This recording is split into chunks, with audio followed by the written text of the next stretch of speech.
ప్రియ దేవుని బిడ్డ, ఎక్కడికి నీ ప్రయాణం?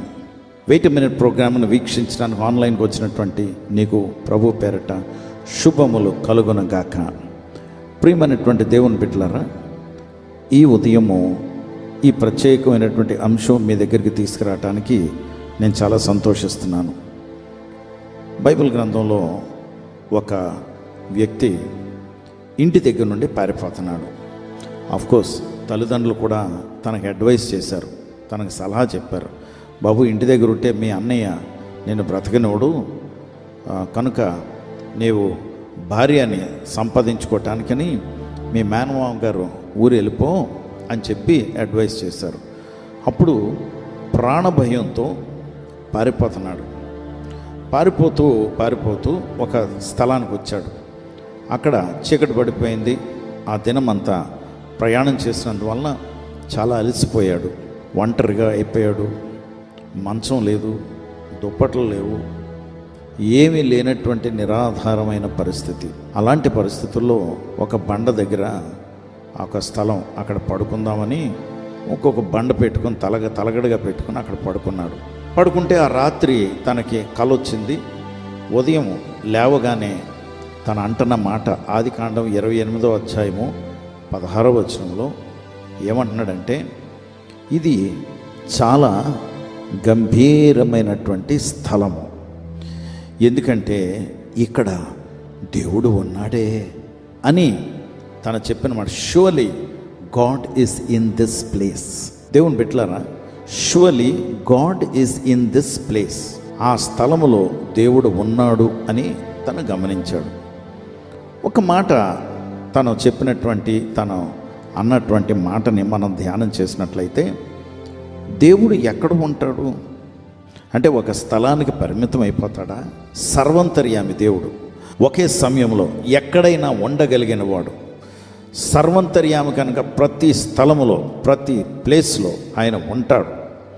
ఎందుకంటే భూమి ఆకాశములకు దేవుడైన సృష్టికర్త అయిన వాడు ఒక స్థలానికి పరిమితం అయిపోడు.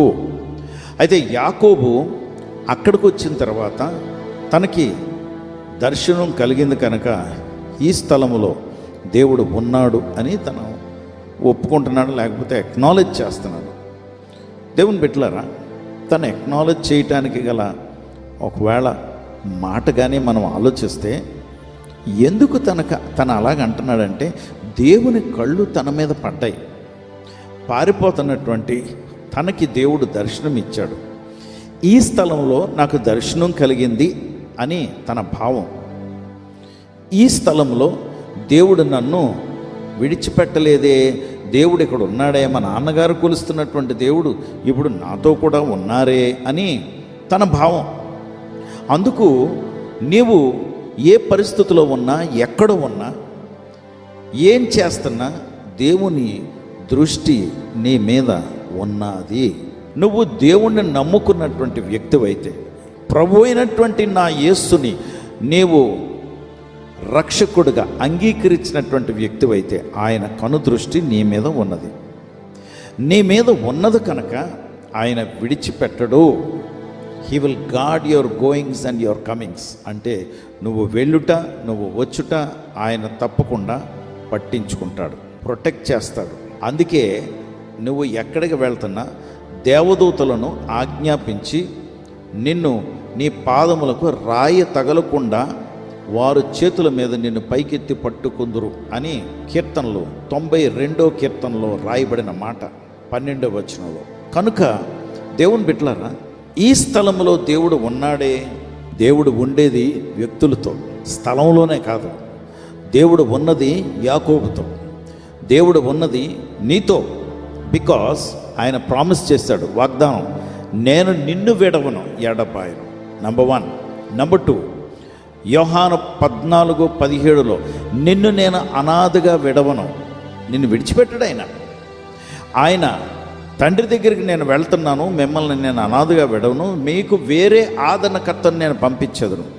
ఆయన మీతోనూ మీలోనూ ఉండును, ఎల్లప్పుడూ మీతో ఉండుటకు నేను వేరే ఆదరణకర్తను పంపించనని యోహాను సువార్త 16వ అధ్యాయం 7వ వచనంలో చెప్తున్నారు. కనుక నా దేవుడు నీతో ఉన్నారు. ఆ స్థలాల్ని, ఆ పట్టణాలని, ఆ ప్రదేశాల్ని ఎస్ ఆయన పట్టించుకుంటాడు, నేను కాదంటం లేదు. కానీ నిన్ను పట్టించుకుంటాడు వ్యక్తిగతంగా. He's a personal God. ఆయన కనుదృష్టి నీ మీద ఉన్నది దేవుని బిడ్డ, నీ మీద. ఎస్ నీ మీదే ఉంది. నమ్ము, నిరాశ చెందొద్దు. Don't be under depression.